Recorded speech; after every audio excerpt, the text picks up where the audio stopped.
What's going on, guys, and welcome back to another episode of Watch It in Action. I'm BouseFeenux, and today we're going to be taking a look at the Dragon Nikana. The Dragon Nikana is an upgraded version of the Nikana, which you can acquire from your dojo's Tenno lab. Now, the only thing with this weapon is you need to have that regular Nikana in order to make the Dragon Nikana, and you can't make the Dragon Nikana until rank 8. So keep that in mind when you're watching this video and you're like, man, I want to get one of those. This is a weapon that a lot of new players lust after. A lot of new players see this weapon and they're like, man, that's a katana, that's awesome, I'm a ninja, I want one of those. You know, I don't blame you, it is a really good weapon, but there are better weapons that you can get earlier. The Broken War is a Mastery Rank 3 weapon, and you can get that a lot sooner than you can get the Dragon Nikana, and with Crimson Dervish, it's actually dethroned the Dragon Nikana as being one of the highest damaging melee weapons in the game. So that being said, the Dragon Nikana deals primarily slash damage. It doesn't really have any status chance, but it is a decent crit weapon. And that's kind of the build that we're going to be going with, and we'll take a look at that here in a second. But if you really want to get this weapon, you won't really be disappointed. It doesn't require a whole lot of work to make it good. The only problem is some of the stances drop from the Stalker, and some of them drop from other places. You'll have to look up where those come, because I can't remember off the top of my head, but very nice weapon, very solid, very cool looking, a lot of fun to play with. Let's go ahead and take a look at the build, and we'll see what we got.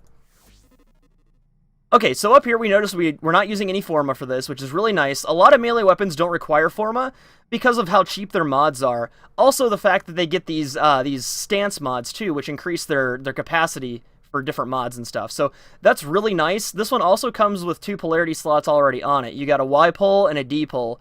Very nice. The cool thing about melee weapons is that D-pull isn't exactly useless. It kind of is, because if there's a D-pull on a weapon, I'm usually just going to put Life Strike on it, because I love Life Strike on my weapons. And Life Strike is only a 4-cost mod anyway, because we don't level it up, and I'll talk about that here in a second. But, I mean, it only costs 2, so it is what it is. You can Forma this out if you want for something more useful, but I feel like this build is very solid. So first up, we've got Berserker. Like I said before, this is a pretty decent crit weapon, so we want to definitely make sure that we're using Berserker to get that attack speed, because the Nikana is actually kind of slow, and depending on what stance you're using, it's even slower. Blind Justice is actually my preferred stance. Some people like other ones, but I feel like this has a really good moveset. It's very fast, there's lots of multi-strike, able to get those crits in, stuff like that, so I like this stance a lot. I use it all the time. Fortunately, though, the other stances, there's 3 of them, so you got Blind Justice, then you got Decisive Judgment, and Tranquil Cleave. They're all Y polarities, so any one of them will fit into this slot up here. Next up, we've got Life Strike. Now, Life Strike is kind of a weird mod, and in it being that it's one of the only mods in the game that you don't actually level up. See how it's got 0 ranks? If you level this up, it becomes really expensive, because Life Strike, basically how Life Strike works is, as you're channeling your melee weapon, so like if you have your melee weapon equipped by holding E, you channel it by holding left click like you're firing a weapon, and you'll use your energy to do more damage. Well, while you're channeling with Life Strike on, you'll actually gain 5% of the damage you do back as life, which is really cool. But if you rank it up, that channeling efficiency goes into the toilet, and it becomes really expensive to use this mod. So most players will leave this unranked. The next mod up here, we have Pressure Point. This is just basic melee damage. We're going to use this on every melee weapon build we have. Can't go wrong with this. That's a no-brainer. True Steel is going to increase our critical chance, which is important as we're building a crit build for this, so that gets us up to 24%. I know this critical chance is pretty low, but this weapon has a lot of multi-strike, and with Blind Justice, you can attack quite fast, so we'll build up that Berserker pretty quick, and then you'll just see how it flies. So Organ Shatter is going to give us some crit damage. Now, I've run the numbers here, and I've tried a couple different mods in this place, but Organ Shatter actually gave me a lot more DPS than like a Focus Energy or something like that, and I decided to go with this. As for Fever Strike and Shocking Touch, these are just a generic elemental combo that you can use. You can put any element combo you want on this. You can use Viral, you can use Radiation, you can use whatever you want. It just depends on the faction that you're going up against. So these are not the only elements you can use on this weapon, so keep that in mind. But make sure they are the 90% ones and not the 60% dual stats, because this weapon doesn't really have that fantastic... It doesn't really have that great of a status chance, so we're not going to really build for that. But Fury is one that some people may argue with. I put it on because basically the difference between having Fury and another 90% elemental, you can fit another 90% if you want, so you can have like Corrosive and Heat, or Corrosive and Cold, or Viral and Electricity, or whatever. The reason I've chosen to go with Fury is because it basically gives you a solid DPS. A 90% elemental will increase your total damage and your DPS a little bit as well, but I feel like without Fury, the weapon, even with Berserker, is just still kind of slow. So this is personal preference here. I mean, you can switch this out for another 90 elemental if you want, if you don't mind the speed of the weapon, but that's pretty much the build here. Taking a look at the stats, we've got, like I said, the 24% crit chance. With Organ Shatter, we've got a 3.8 times multiplier, which is pretty nice. Pretty good leap spin and wall attack damage there, a little over 1,000. And then you see here, this weapon does primarily slash damage at 159 with the pressure point on there. And then we've got corrosive for our element, so a lot of our damage is going to come from our elemental. But there are tons of different ways you can build this weapon. I like this weapon. This is really good for like a E-spammer like myself, someone that doesn't always necessarily equip melee weapons.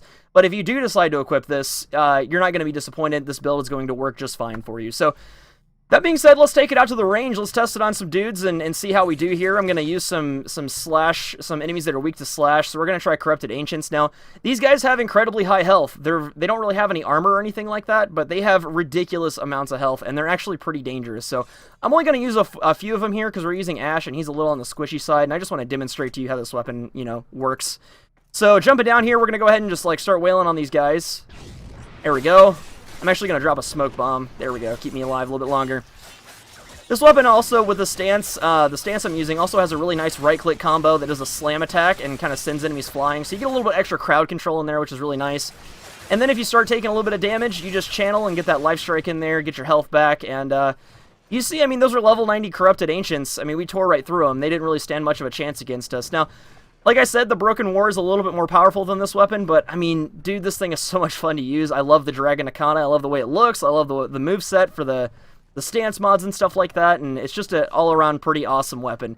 The only thing, like I said, is the steep Master Rank requirement, but apparently DE is working on changing how the Mastery requirements work and stuff like that, so we might see a lessened Master Rank requirement for this weapon in the future. So as for the stances, or as for the stance mod and the abilities and the melee combos and stuff like that, the one that I use the most is Heating Call. That's going to be your right click.